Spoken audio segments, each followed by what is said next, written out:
It is Monday morning, which means it's time for another installment of the Chew with Dr. Drew. Dr. Drew Markham is in studio. Good morning to you, sir. Good morning. I can't believe that 5 weeks have flown. We're into week 6. Absolutely. It's gone by very quickly. The final installment of the Chew with Dr. Drew. And I want to thank you for taking the time out of your very active schedule to inform us and to assuage a great deal of anxiety a lot of us have about sitting in the dentist chair. Let's talk about one more thing, because I experienced a great deal of pain in my lifetime from a lower lumbar issue, but sometimes these muscular issues can be associated with what's been going on up in the upper regions of our bodies. Sure.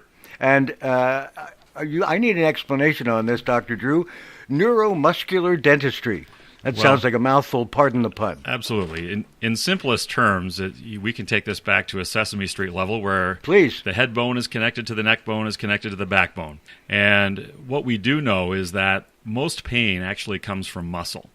And so we have a lot of patients when we do our initial screening, and we look at their joints and we look at their neck and ask a lot of questions about their ears.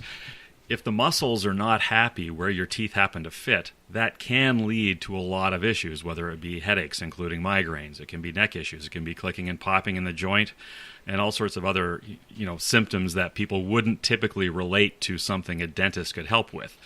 And we don't necessarily treat everyone that has these imbalances, but for those people that have daily chronic pain, that have been to many different practitioners, whether it be an acupuncture, chiropractor, and have had some success, but it hasn't been sustained, we're often able to help those people. And what symptomatically would tip someone off that maybe this would be something that someone with your expertise could help? Well, when we go through the checklist, again, I mentioned things like headaches, neck issues, ear problems, whether it be vertigo is something that we see fairly commonly. So we've got those symptoms that can be related. Then, of course, we have to look at the signs, which is what we see in the mouth, and try to relate whether those two are related and whether we can help. There are other reasons that you can have headaches and neck issues, but very often it can be related to how the teeth fit together at its base. Now, I just want to say to our listeners as well that there's something very unique to your practice. As I was going through your biography a few weeks ago, you were credentialed in many specific areas of practice, and it's a testament to your commitment to being the best dental practitioner that you can be. And I asked you this before we went on the air about, physiologic aesthetics. People want to look good, number one, and Sure. This is one of the reasons that they come to see a dentist. But there's so many things that go before that you have to look after that we are not aware of as a layman. Sure, and the truth is, I got into this type of dentistry following a cosmetic course. I went to learn how to do veneers, about 12 or 14 years ago. And then I was exposed to a lot of other issues that are related to our physiology. My degree in undergraduate was in physiology, and it answered a lot of questions for me that weren't answered in dental school. So it started a long journey of training in how to help people that are having these chronic pain issues. It led into some orthodontic stuff, some sleep stuff. But again, I think the underlying issue is that everything is connected and things don't happen by accident. So when people are having, chronic headaches, people often say, well, they're normal headaches. And I'm like, well, what's a normal headache? Right. You get so used to it that they become normal. But certainly that's an indication that something is going on. Now, if something as simple as someone having bad breath could be symptomatic of something more than just eating an onion. Yes. That can often be related to bacteria on the tongue. There are other cultures where, including brushing your teeth, brushing your tongue is just a part of the daily Right. routine. And it hasn't really been in North America so much, but that's the first thing that we look at. There are some other things that can be related to diet and that sort of thing, but the most common is tongue bacteria. Now, I know that you spend some time as an instructor, as an educator, but can you just briefly tell me a little bit about the Las Vegas Institute? This is actually quite a reputable institute. Absolutely. It was the first, I went there at first to learn about cosmetics, and that was something that was very popular, a decade or 15 years ago. but then it opened my eyes to a lot of other things. And it's a standalone facility that is just for training postgraduate dentists. And after having taken, 25 courses or so, I've also become an instructor over the last several years to help other dentists who are working their way through and supervise, because one of the really cool things that they do is live patient courses. So when you take a course, you take a patient out with you in order to do the training under the supervision of people who have done it many times before. And it's an amazing facility. Well, congratulations on your success there. Before we end the final, the 6-week installment here, what do you think has been a really major advancement in the practice, of dentistry? I think when you look at the problems that we see in most of our patients, they're the same kinds of problems that have always been around. But our ability to diagnose and treat those has changed greatly. And so, through technology and through training and those sorts of things, we're able to freeze people better. We're able to get them through their visits more efficiently. There's a number of different ways that we can help relax our patients.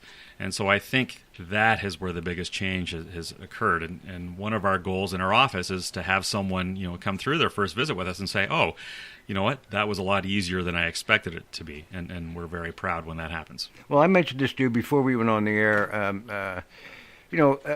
We know that you have made a commitment to being the best dental practitioner that you can be, but you also are very specific about who joins the Dr. Drew Markham team. And I know you've added a couple of more folks to the Dr. Drew family, for want of a better word. Yes. We've been very fortunate over the years to find people that have a very similar attitude and a similar passion for the things that we do. And people comment very often on just having a sense of that strong team and how everyone is caring in the office. And that makes it a great place to work.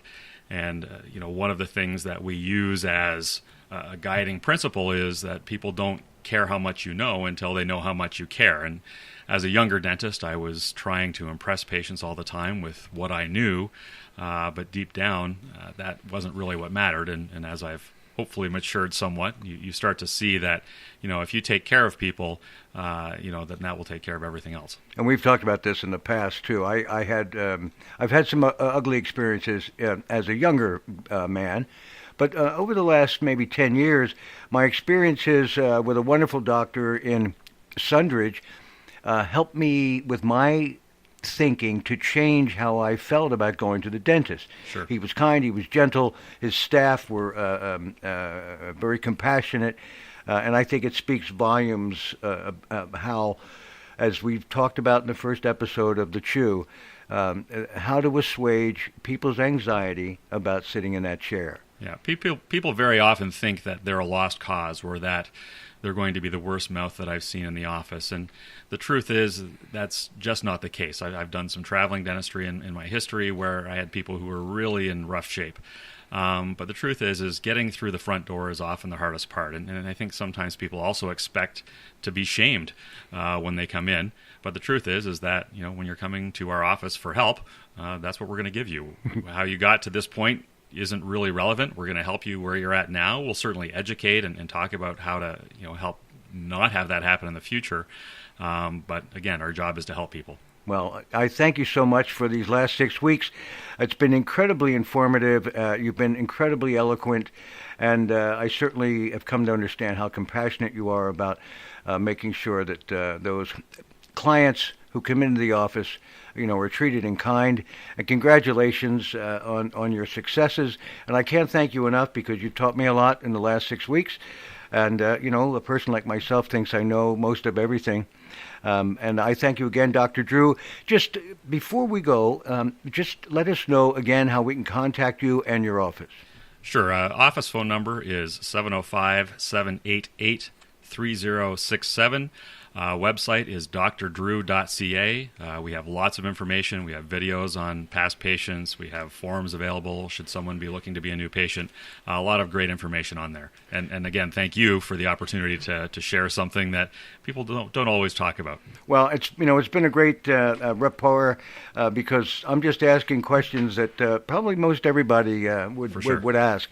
Again, we want to thank Dr. Drew Markham for being here, his practice right here in Huntsville. You've been listening to The Chew with Dr. Drew.